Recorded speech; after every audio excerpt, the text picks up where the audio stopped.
ಅವ್ರದೇ ಮನೆ ಅಲ್ವಾ, ಸ್ವಲ್ಪ ಕೊನೆಯಲ್ಲಿ ಮಾತಾಡ್ಸೋಣ ಅಂತ ಹೇಳಿ ಇದ್ದೆ. ಸೊ ನನಗೊಂದು ಯಾವಾಗ್ಲೂ ಕ್ರೇಜ್ ಇರುತ್ತೆ ಆರ್ಟಿಸ್ಟ್ಗಳದ್ದು ಏಜ್ ನ ಗೂಗಲ್ ಮಾಡೋದು. ಸೊ ನಿಮ್ಮ ಏಜ್ ಗೂಗಲ್ ಮಾಡಿ ನನಗೆ ಫುಲ್ ವಂಡರ್ ಆಯ್ತು. ರಾಗಿಣಿ ಮೇಡಮ್ ಹೇಳ್ದಂಗೆ ರಿವರ್ಸ್ ಏಜಿಂಗ್ ಅಲ್ಲಿ ಇದ್ದೀರಿ. ಸೊ ನನಗೆ ಅಷ್ಟು ಕ್ಯೂರಿಯಾಸಿಟಿ ಇತ್ತು ಸರ್, ಹೇಗ್ ಸಾಧ್ಯ, ಜೊತೆಗೆ ತುಂಬಾ ವರ್ಷಗಳ ನಂತರ ಇಂಥದ್ದೊಂದು ಒಳ್ಳೆ ಸಿನಿಮಾ ಮುಖೇನ ನೀವು ಕಾಣಿಸ್ಕೊಳ್ತಿದ್ದೀರಿ, ಎಷ್ಟು ಖುಷಿ ಇದೆ, ಹೇಗ್ ಅನ್ನಿಸ್ತಿದೆ? ಎಲ್ಲರಿಗೂ ನನ್ನ ನಮಸ್ಕಾರಗಳು. ಮೊದಲನೇದಾಗಿ ನಮ್ಮ ಭಾಳ ನನ್ನ ಆತ್ಮೀಯರು ರಾಮಮೂರ್ತಿಯವರಿಗೆ ನನ್ನ ಕೃತಜ್ಞತೆಗಳನ್ನು, ಮತ್ತು ನಮ್ಮ ಬಾಮ ಹರೀಶ್ ಅವರಿಗೆ, ಪವನ್ ಅವರಿಗೆ. ಯಾಕಂದರೆ ಪವನ್ ಅವರು ಮತ್ತು ರಾಮಮೂರ್ತಿ ಸರ್ ಫಸ್ಟು ನನಗೆ ಒಂದು ಕತೆ ಅಂತ ಹೇಳಕ್ಕೆ ಬಂದರು. ಏನಪ್ಪ ಇದು, ನಮ್ಮನ್ನು ಯಾರು ಎಲ್ಲ ಚಿತ್ರರಂಗ ಬಿಟ್ಬಿಟ್ಟು ಇಷ್ಟು ವರ್ಷ ದೂರಗಳಿದ್ದೀವಿ, ಇವಾಗ ನಮ್ಮನ್ನು ಇಟ್ಕೊಂಡು ಪಿಕ್ಚರ್ ಮಾಡೋಕ್ಕೆ ನಮ್ಮ ಮೇಲೆ ಹಣನ ಇನ್ವೆಸ್ಟ್ಮೆಂಟ್ ಮಾಡೋಕ್ಕೆ ಬಂದ್ಯಾರಂದ್ರೆ ಇವ್ರಿಗೆ ಏನು ಅಂತೇಳಿ ಮೊದಲನೇದಾಗಿ ಅನಿಸಿದ್ದು ನನಗೆ. ಯಾಕಂದರೆ ಒಂದು ಅವ್ರ ಕ್ಯಾರೆಕ್ಟರ್ ಇಟ್ಕೊಂಡಿರ್ಬೋದು, ಆದರೆ ಬಂಡವಾಳ ಹಾಕೋರು ಅನ್ನಪೂರ್ಣೇಶ್ವರಿ ಅವರು ಇಬ್ಬರಿದ್ದಾರೆ. ಅವರಿಬ್ಬರಿಗೂ ಮನೆ ಗಟ್ಟಿತನ ಬೇಕಲ್ವಾ, ಹಾಗಾಗಿ ಅವ್ರಿಗೆ ಹೇಗಪ್ಪ ಇದು ಅಂತೇಳಿ ಹಂಗೂ ಒಂದೆರಡು ದಿನ ಬಿಟ್ಬಿಟ್ಟು ನೋಡೋಣ ಅಂದೆ. ಯಾಕಂದರೆ ಕ್ಯಾರೆಕ್ಟ್ರೇನೋ ಮಾಡಿಬಿಡ್ತೀವಿ, ಅವರು ಬಂಡವಾಳ ಹಾಕಿದವ್ರಿಗೆ, ನಿರ್ಮಾಪಕರಿಗೆ ಅದು ದಕ್ಕಲಿಲ್ಲ ಅಂದರೆ ಈ ಚಿತ್ರರಂಗ ಮಾಡೋದು ಚಟಕ್ಕಲ್ಲ. ಮೆಸೇಜ್ ಕೊಡೋದು ಇದೆಲ್ಲದು ಒಂದು ಕಡೆಗೆ ಇದ್ದರೂ ಕೂಡ ಅನ್ನ ಕೊಟ್ಬಿಟ್ಟು ಇಷ್ಟು ಜನನ್ನ ಸಾಕಿರ್ತಾರೆ, ಇಷ್ಟು ಜನನ್ನ ಎತ್ತಿರ್ತಾರೆ ಅಂದರೆ ಚಿತ್ರರಂಗನೂ ಕೂಡ ಅದೇ ರೀತಿಯಲ್ಲಿ ಅವರುಗಳಿಗೆ ಕೊಟ್ಟರೆ ಮುಂದಿನ ಚಿತ್ರವನ್ನು ಮಾಡೋದಕ್ಕೆ ಸಾಧ್ಯವಾಗುತ್ತೆ ಅಂತೇಳಿ ನನ್ನ ಅನಿಸಿಕೆ. ಇದನ್ನು ಅದು ಸಂತೋಷ ಆಯಿತು ನನಗೂ ಕೂಡ ಈ ಥರದ್ದೊಂದು ಅವಕಾಶ ಮಾಡಿಕೊಟ್ರಲ್ಲ ಅಂತ ನನ್ನ ಕೃತಜ್ಞತೆಗಳು ಮತ್ತು ಅಭಿನಂದನೆಗಳು ನಮ್ಮ ನಿರ್ಮಾಪಕರಿಗೆ ಮತ್ತು ನಿರ್ದೇಶಕರಿಗೆ.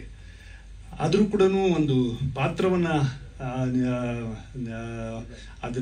ಅದರಲ್ಲಿ ತಳ್ಳಿನ ಆಗಬೇಕು ಅಂತ ಹೇಳಿಬಿಟ್ಟು ನನ್ನ ಪ್ರಯತ್ನ ಏನಿತ್ತು, ಸಾಕಷ್ಟು ಪ್ರಯತ್ನಗಳನ್ನು ನಾನು ಮಾಡಿದ್ದೀನಿ ಅಂತೇಳಿ ಅಂದ್ಕೊಂಡಿದ್ದೀನಿ. ಯಾಕಂದರೆ ಒಂದು ಪಾತ್ರಕ್ಕೆ ಅದಕ್ಕೆ ಒಂದು ತೂಗಬೇಕು. ಅದು ರಾಮಮೂರ್ತಿಯವರು, ನಾನು ನಮ್ಮ ದೊರೆ ಭಗವಾನ್ ಅವರು ಆವಾಗ ಡೈರೆಕ್ಷನ್, ನನ್ನ ಫಸ್ಟ್ ಚಿತ್ರದ ನಿರ್ದೇಶಕರು ಅವರಿಬ್ಬರು. ಅದರಲ್ಲಿ ಅವರು ಅಸೋಸಿಯೇಟ್ ಡೈರೆಕ್ಟರ್ ಆಗಿದ್ದರು ನನ್ನ ಮೊದಲನೇ ಚಿತ್ರ. ಆವಾಗಿಂದ ನನ್ನ ಅವರ ಸಂಪರ್ಕ. ಆದರೂ ಕೂಡ ಒಂದು ಚಿತ್ರ ಮಾಡಬೇಕಾದ್ರೆ ಒಂದು ಕ್ಲೋಸಪ್ ಇಟ್ಟರು ಕೂಡ ಇವಾಗ ಹೆದರಿಕೆ ಆಗುತ್ತೆ. ಏನಪ್ಪ ಇದನ್ನು ನಾನು ಕರೆಕ್ಟಾಗಿ ನಿರ್ದೇಶಕರ ಪ್ರಕಾರವಾಗಿ ಅಥವಾ ಕತೆ ಪ್ರಕಾರವಾಗಿ ನಾನು ಇದ್ದೀನ, ಅಲ್ಲಿ ಆ ಪಾತ್ರದೊಳಗೆ ಬಂದಿದ್ದೀನ ಇಲ್ವಾ ಅಂತೇಳಿ ಅಷ್ಟು ಅನುಮಾನಗಳಾಗ್ತವೆ ಈಗ. ಯಾಕಂದರೆ ಚಿತ್ರ ಇವತ್ತು ಯಾವುದೋ ಒಂದು ಗ್ಲಾಮರ್ ಮೇಲೆ ಅಥವಾ ಒಂದು ಇದ್ರ ಮೇಲೆ ಕಂಟೆಂಟ್ ಇದ್ರ ಮೇಲೆ ಓಡೋದಿಲ್ಲ ಈಗ. ಯಾಕೆ ಎಷ್ಟು ದುಡ್ಡು ಹಾಕಿರ್ತೀರಿ ಅನ್ನೋದ್ರ ಮೇಲೂ ಓಡೋದಿಲ್ಲ ಈಗ. ಚಿತ್ರದಲ್ಲಿ ಏನು ಸತ್ವ ಇದೆ ಅದ್ರ ಮೇಲೆ ಓಡುತ್ತೆ ಅನ್ನೋದು ಜನ, ಅದಕ್ಕೆ ಏನು ಅಂತ ಅವರಿಗೆ ಮನಸ್ಸಿಗೆ ತಟ್ಟೋ ರೀತಿಯಲ್ಲಿದ್ದರೆ ಅದು ಎಲ್ಲರೂ ತಗೊಂಡು ಹೋಗುತ್ತೆ ಅನ್ನೋದಕ್ಕೆ ಇವಾಗ ರೀಸೆಂಟಾಗಿ ಬಂದಿರತಕ್ಕಂಥ ಚಿತ್ರಗಳೇ ಸಾಕ್ಷಿ ಅಂತೇಳಿ ನಾನು ಭಾವಿಸ್ತೀನಿ. ಹಾಗಾಗಿ ಅಂಥ ಒಂದು ಕಥಾವಸ್ತನ್ನು ನಮ್ಮ ನಿರ್ಮಾಪಕರು ಮತ್ತು ನಿರ್ದೇಶಕರು ಮಾಡಿ ನಮ್ಮನ್ನು ಅದರಲ್ಲಿ ಅಳವಡಿಸತಕ್ಕಂಥ ಮಾಡ್ಕೊಂಡಿರ್ತಕ್ಕಂಥದ್ದು ತುಂಬ ಸಂತೋಷ ತರ್ತಕ್ಕಂಥ ವಿಚಾರ. ಮತ್ತು ವಿಶೇಷವಾಗಿ ನಮ್ಮ ನಾಯಕಿ ಪಾತ್ರವನ್ನು ವಹಿಸಿರ್ತಕ್ಕಂಥ ರಾಗಿಣಿಯವರು ಭಾಳ ಅದ್ಭುತವಾಗಿ ಈ ಪಾತ್ರವನ್ನು ಮಾಡಿದ್ದಾರೆ. ಯಾಕಂದರೆ ಒಂದು ಸ್ವಲ್ಪ ರೆಬೆಲಸ್, ಒಂದು ಕ್ರಾಂತಿಕಾರಿ ಮನೋಭಾವನೆ ಇಟ್ಕೊಂಡು ಈ ಚಿತ್ರದಲ್ಲಿ ಮೋಲ್ಡ್ ಆಗಬೇಕಿತ್ತು ಅವರು. ಅದನ್ನು ಭಾಳ ಚೆನ್ನಾಗಿ ಮಾಡಿದ್ದಾರೆ. ಮತ್ತು ಅಫ್ಕೋರ್ಸ್ ಡೈರೆಕ್ಟರ್ ಇದ್ದಿದ್ದರಿಂದ ಅದು. ಮತ್ತು ಎಲ್ಲದಕ್ಕಿಂತ ಹೆಚ್ಚಾಗಿ ನಮ್ಮ ದೊಡ್ಡ ಅರಸಿನಕೆರೆಯ ಜನ ನಮಗೆ ಸಹಕಾರ ಕೊಟ್ಟಿದ್ದು. ಭಾಳ ಅದ್ಭುತವಾಗಿರ್ತಕ್ಕಂಥ ಊರು. ಎಲ್ಲದೂ ನಮ್ಮ ಪವನ್ ಅವ್ರು ಹೇಳಿದಾಗೆ, ಯಾಕೆ ನೀವು ಅದನ್ನು ಸೆಲೆಕ್ಟ್ ಮಾಡಿದ್ದೀವಿ ಅಂದರೆ ಆ ಜನನೇ ಹಂಗಿದ್ದಾರೆ ಅಲ್ಲಿ. ನೀವು ಹೋಗ್ಬಿಟ್ರೆ ನಮ್ಮ ಮನೆಗೆ ಬನ್ನಿ, ಈ ಇದನ್ನು ತಗೊಳ್ಳಿ, ಇಲ್ಲಿ ಮಾಡಿ, ನೀವು ಆಮೇಲೆ ಏನು ನಿಮಗೆ ಏನು ಊಟ ಮಾಡ್ತೀರಿ, ಏನು ಇದು ಅದು ನಮ್ಮ ಒಂಥರ ಫ್ಯಾಮಿಲಿ ಥರ ಮಾಡ್ಕೊಂಡಿದ್ರು. ಅಲ್ಲಿ ಅಂಗಡಿನಲ್ಲಿ ಟೀ ಕುಡಿ, ಇಲ್ಲಿ ದೋಸೆ ಚೆನ್ನಾಗಿದೆ, ನಾವು ದೋಸೆ ಹಾಕ್ಕೊಡ್ತೀವಿ. ಆಮೇಲೆ ಯಾರೋ ಪಾತ್ರ ಮಾಡಬೇಕು ಅಂದರೆ ಅಲ್ಲಿ ಒಂದು ಸಣ್ಣ ನಮ್ಮ ಊರಿನಿಂದನೇ ಹೆಣ್ಮಕ್ಳನ್ನ ಅವ್ರನ್ನೆಲ್ಲರನ್ನೂ ಕರೆಸಿದ್ರು.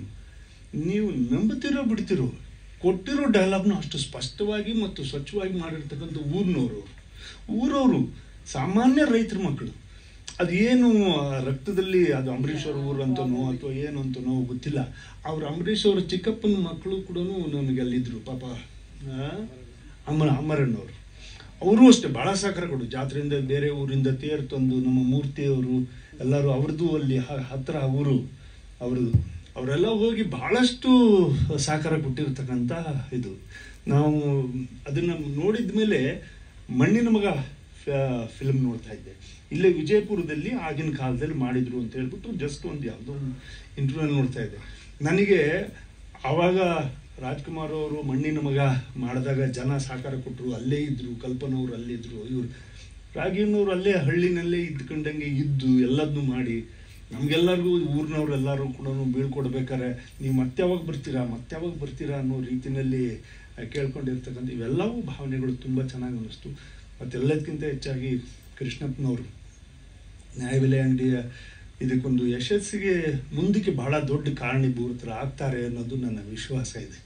ಯಾಕಂದರೆ ಅವ್ರದ್ದು ಒಂದು ದೊಡ್ಡ ಬಳಗ ಇದೆ, ಒಂದು ಸಂಘ ಇದೆ. ಈ ಮೆಸೇಜನ್ನ ಅವರಿಗೆ ತಲುಪಿಸ್ಬೇಕು ಅನ್ನೋದಾದರೆ ಇವರ ಶಕ್ತಿ ಬಹಳ ಅಗತ್ಯತೆ ಇದೆ ಅಂತೇಳಿ ನಾನು ಭಾವಿಸ್ತೀನಿ. ಸೊ ನಿರ್ಮಾಪಕರು ಮತ್ತು ಕೃಷ್ಣಪ್ಪನವರು ಇದನ್ನ ಒಂದು ಒಳ್ಳೆ ಮೆಸೇಜ್ ಇರೋದ್ರಿಂದ ನ್ಯಾಯಬೆಲೆ ಅಂಗಡಿದು ಏನು ಒಂದು ಫುಡ್ ಸೆಕ್ಯೂರಿಟಿ ಆ್ಯಕ್ಟ್ ಮೇಲೆ, ಆಹಾರ ಭದ್ರತೆ ಮೇಲೆ ಮಾಡಿರ್ತಕ್ಕಂಥ ಚಿತ್ರ ಇದು. ಅದರಲ್ಲಿ ಆಗು ಹೋಗುಗಳನ್ನು ಹೇಗೆ ತೂಗಿದ್ದಾರೆ, ಹೇಗೆ ಅದನ್ನು ಮುಂದೆ ತಗೊಂಡು ಹೋಗ್ತಾರೆ ಅನ್ನೋದ್ರ ಮೇಲೆ ಭಾಳ ಅದ್ಭುತವಾಗಿ ಮಾಡಿದ್ದಾರೆ. ಮತ್ತು ಅಫ್ಕೋರ್ಸ್ ನಮ್ಮ ಸಂಗೀತ ಅಂತೂ ಭಾಳ ನಾನು ಹೇಳಿದೆ, ಭಾಳ ಅಂದರೆ ಭಾಳ ಚೆನ್ನಾಗಿ ನಮಗೆ ತಟ್ಟೋ ರೀತಿಯಲ್ಲಿದೆ, ಮನ ಮುಟ್ಟೋ ರೀತಿಯಲ್ಲಿದೆ. ಮತ್ತು ನಮ್ಮ ಡ್ಯಾನ್ಸ್ ಕೊರಿಯೋಗ್ರಾಫರು ಬಾಲಣ್ಣವರು ಅವರು ಎಷ್ಟು ಚೆನ್ನಾಗಿ ಟೈಮ್ ಇಷ್ಟೇ ಇತ್ತು. ಒಂದು ಪೂರ್ಣ ಒಂದಿನ ಮೋಡ ಹಾಕೊಂಬಿಟ್ಟಿತ್ತು, ಮಳೆ, ಒಂದಿನ ಬಿಸಿಲು ನಿಲ್ಲಕ್ಕಾಗೋದಿಲ್ಲ ಅಂಥ ಬಿಸಿಲು, ಆ ಥರ ಇದರಲ್ಲಿ. ಬಟ್ ಅಷ್ಟರಲ್ಲೇ ಎಲ್ಲದನ್ನೂ ಮುಗಿಸ್ಬೇಕು ಅಂದರೆ ಅಲ್ಲಿಗೆ ಕಾಂಬಿನೇಷನ್ನು ನಮ್ಮ ಕೊರಿಯೋಗ್ರಾಫರು, ಡೈರೆಕ್ಟ್ರು ಮತ್ತು ಡ್ಯಾನ್ಸ್ ಕೊರಿಯೋಗ್ರಾಫರು, ಪ್ರೊಡ್ಯೂಸರ್ಸ್ ಕೊಟ್ಟಿರ್ತಕ್ಕಂಥ ಸವಲತ್ತುಗಳು ಇನ್ನೆಲ್ಲವನ್ನು ಇಟ್ಕೊಂಡು ಭಾಳ ಅದ್ಭುತವಾಗಿ ಸಿನಿಮಾ ಮಾಡಿದ್ದಾರೆ ಅಂತೇಳಿ. ಮತ್ತು ಇದ್ರ ಜೊತೆಗೆ ರಾಮಮೂರ್ತಿಯವ್ರ ಮಕ್ಕಳು ಅವರು ಹಿಂದೆ ನಿಂತುಬಿಟ್ಟು the real director I telling you. ಅಂದರೆ ನಮ್ಮ ತಪ್ಪನ್ನ ಮತ್ತು ಎಲ್ಲ ತಂಡದ ತಪ್ಪನ್ನ ಅಕ್ಷಯ್ ಎತ್ತೆತ್ತಿ ಸಣ್ಣದು ಇಲ್ಲೆಲ್ಲದನ್ನು ಕೂಡ ಹಿಡಿದುಬಿಟ್ಟು ಮಾಡಿರ್ತಕ್ಕಂಥದ್ದು ಭಾಳ ಅದ್ಭುತ. ಮತ್ತು ಇನ್ನು ಸುನೀಲು, ವೆಂಕಟೇಶ್ ಅವರು, ನಮ್ಮ ಸ್ಟಿಲ್ ಫೋಟೋಗ್ರಾಫರ್ ಅವರು ಎಲ್ಲರೂ ಭಾಳಷ್ಟು ಜನ ಇದ್ದಾರೆ. ಮತ್ತು ನಮ್ಮ ಯೂನಿಟ್ನವರು ಪ್ರೊಡಕ್ಷನ್ನಿಂದ ಊಟ ಎಲ್ಲದು ಅಲ್ಲೇ, ಅಡುಗೆ ಎಲ್ಲ ಅಲ್ಲೇ ಊರಿನಲ್ಲೇ ಮಾಡಿಸಿದ್ರು. ಹಾಗೆ ಎಲ್ಲದು ಮನೆ ಹಬ್ಬದ ಊಟ ದಿನ ಹಬ್ಬದ ಊಟದನ್ನೇ ಥರನೇ ಮಾಡಿದ್ದೀವಿ. ಬೇಕಾಗಿದ್ದನ್ನು ಕೇಳ್ಕೊಂಡು ಅವರು ನಿಮಗೇನು ಬೇಕು ಅನ್ನೋ ರೀತಿಯಲ್ಲಿ ನಮಗೆಲ್ಲದನ್ನು ಮಾಡಿಕೊಟ್ಟಿರ್ತಕ್ಕಂಥದ್ದು ಭಾಳ ಅದ್ಭುತ. ಒಬ್ಬ ರಾಜಕಾರಣಿಯಾಗಿ ಈ ಜನಸಾಮಾನ್ಯರ ಸಮಸ್ಯೆ ಈ ಸಿನಿಮಾ ಮುಖಾಂತರ ಮತ್ತೆ ಅಲ್ಲಿ ನಡೆಯುವಂಥ ಅವ್ಯವಹಾರಗಳ ಬಗ್ಗೆ ನಾನು ಗಮನಿಸ್ತಾ ಅಂತ ಅದ್ರ ಈ ಕಥೆನ ನನಗೆ ನರೇಟ್ ಮಾಡಿದಾಗ ಅವರೇ ಎಲ್ಲ ಮಾಡ್ಕೊಂಬಂದ್ಬಿಟ್ಟಿದ್ರು, ನನ್ನಿಂದ ಏನು ಇರಲಿಲ್ಲ. ಬಟ್ ಕೆಲವು ನನ್ನ ಅನುಭವಗಳನ್ನು ಹೇಳಿದೆ. ಯಾಕಂದ್ರೆ ಮಲೆನಾಡು ಭಾಗಕ್ಕೆ ಬಯೋಮೆಟ್ರಿಕ್ಕಿಗೆ ನಮಗೆ ಸರಿಯಾಗಿ ಸವಲತ್ತು ಸಿಗೋದಿಲ್ಲ. ಒಬ್ಬೊಬ್ಬ ರೈತ, ಒಬ್ಬ ಕಾರ್ಡ್ದಾರ ಅವನಿಗೆ ಬಯೋಮೆಟ್ರಿಕ್ನ ಮಾಡಲಿಲ್ಲ ಅಂದರೆ ಅವನಿಗೆ ಅಕ್ಕಿ ಕೊಡೋದಿಲ್ಲ. ಈ ಥರದ್ದೆಲ್ಲ ಸಮಸ್ಯೆ ನಾನು ಹೇಳಿದೆ. ಮತ್ತು ಹಾಗೆ ಕೆಲವರೆಲ್ಲರೂ ದೊಡ್ಡ ಜನ ನೀವು ಹೇಳಿದ್ರಿ ಕಾರಲ್ಲಿ ಬಂದು ತುಂಬಿಕೊಂಡು ಹೋಗ್ಬಿಡ್ತಾರೆ ಅಂಥೇಳಿ. ಇದನ್ನೆಲ್ಲದನ್ನು ಕೂಡ ಒಂದು ಸ್ವಲ್ಪ ಸಂಘದಿಂದ ಗಮನ ಈಗಾಗಲೇ ಹರಿಸಿದ್ದಾರೆ ಅಂತ ಕಾಣ್ತದೆ. ಸರ್ಕಾರನೂ ಕೂಡ ನಮ್ಮ ಈ ಚಿತ್ರದ ಇದು ಮುಹೂರ್ತದ ದಿನ, ಮುಹೂರ್ತ ಮಾಡೋ ದಿನ ನಮ್ಮ ಮುನಿಯಪ್ಪನವರು ಒಂದು ಫುಡ್ ಮಿನಿಸ್ಟ್ರೇ ಬಂದಿದ್ದರು ಅವತ್ತು. ಅವರು ಮತ್ತು ದೊಡ್ಡಣ್ಣವರು ಅವತ್ತು ಭಾಳ ಅದ್ಭುತವಾಗಿ ಕೆಲವು ವಿಚಾರಗಳನ್ನೆಲ್ಲ ಹೇಳಿದರು ಅವತ್ತು.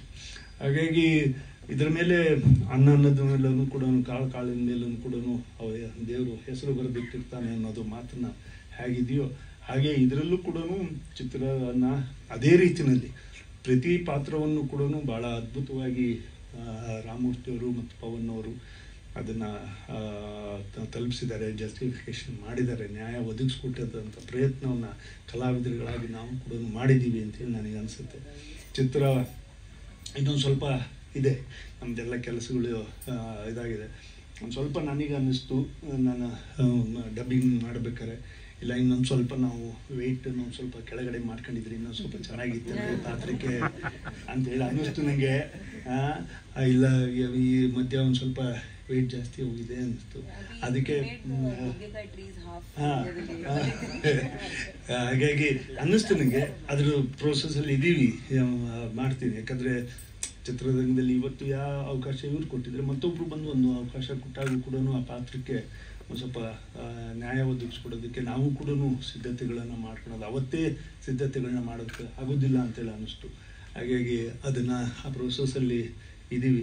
ಯಾವಾಗಲೂ ಕಲಾವಿದರುಗಳು ಅದನ್ನು ರಾಜ್ಕುಮಾರ್ ಅವರಿಂದನೇ ನಾವು ಕಲಿಬೇಕು. ಕಡೆಯವರೆಗೂ ಅವರು waist size it was 32, it never went down or never came up.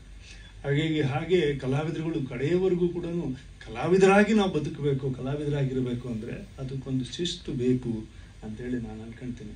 ಶಿಸ್ತಿಂದ ಒಂದು ಸ್ವಲ್ಪ ಜಾರಿದ್ದೀವಿ, ಅದನ್ನು ಸರಿಯಾಗಿ ತಗೊಳ್ತಕ್ಕಂಥ ಕೆಲಸ ನಾವು ಮಾಡಬೇಕಾಗತ್ತೆ ಅಂಥೇಳಿ ಈ ಸ್ಕ್ರೀನಲ್ಲಿ ನೋಡಿದಾಗ ಅನ್ನಿಸ್ತು.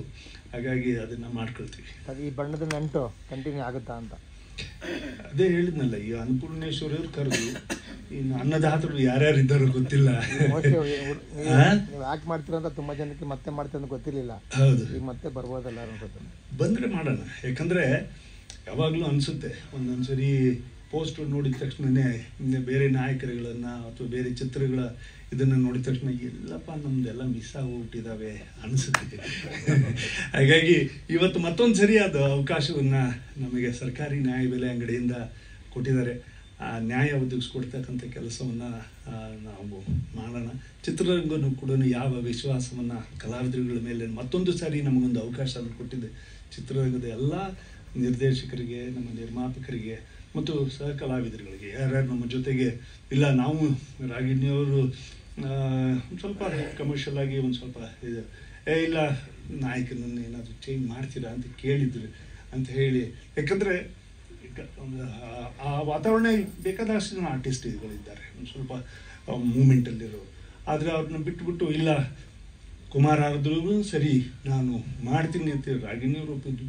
ನಾವು ಇಲ್ಲ ನಾವು ಹೀಗೆ ಇದ್ದೀವಿ ಅಂತ ಹೇಳಿಬಿಟ್ಟು ನಾವು ಕೂಡ ಹೀಗೆ ಮಾಡಿಬಿಡೋಣ ಅಂಥೇಳಿ ನಾವು ಮುಂದೆ ಬಂದಿದ್ದು. ಇವೆಲ್ಲ ಒಂದೊಂದು ಅವಕಾಶಗಳು ಅಂತೇಳಿ ಕಾಣಿಸುತ್ತೆ. ದೇವರಿದ್ದಾನೆ ಈ ಚಿತ್ರವನ್ನು ನಿರ್ಮಾಪಕರಿಗೆ ಇವರಿಗೆ ಒಂದು ಒಳ್ಳೆಯ ಒಂದು ಯಶಸ್ಸನ್ನು ತಂದು ಕೊಡ್ತಾನೆ ಅಂತಕ್ಕಂಥ ವಿಶ್ವಾಸ ಇದೆ. ಭಾಳಷ್ಟು ಜನ ಕಷ್ಟಪಟ್ಟಿದ್ದಾರೆ ಇದರಲ್ಲಿ. ಹಾಗಾಗಿ ವಿಶೇಷವಾಗಿ ನಮ್ಮ ತಂಡ ಇದಕ್ಕೆ ಒಂದು ಪ್ರಾಮಾಣಿಕವಾಗಿರ್ತಕ್ಕಂಥ ಪ್ರಯತ್ನವನ್ನು ಹಾಕಿದೆ. ಜನ ಇದನ್ನು ಆಶೀರ್ವಾದ ಮಾಡ್ತಾರೆ. ಕನ್ನಡ ಕಲಾಭಿಮಾನಿಗಳು, ನಮ್ಮ ರಾಜ್ಕುಮಾರ್ ಅವರು ಹೇಳಿದಾಗೆ ಅಭಿಮಾನಿ ದೇವರುಗಳು ಈ ಚಿತ್ರವನ್ನು ಕೈ ಹಿಡಿದು ನಡೆಸ್ತಾರೆ ಅಂತಕ್ಕಂಥ ವಿಶ್ವಾಸ ನನಗಿದೆ. ಎಲ್ಲರಿಗೂ ನಮಸ್ಕಾರ. Thank you so much Kumar Bangarappa sir, ಅಭಿನಂದನೆಗಳು.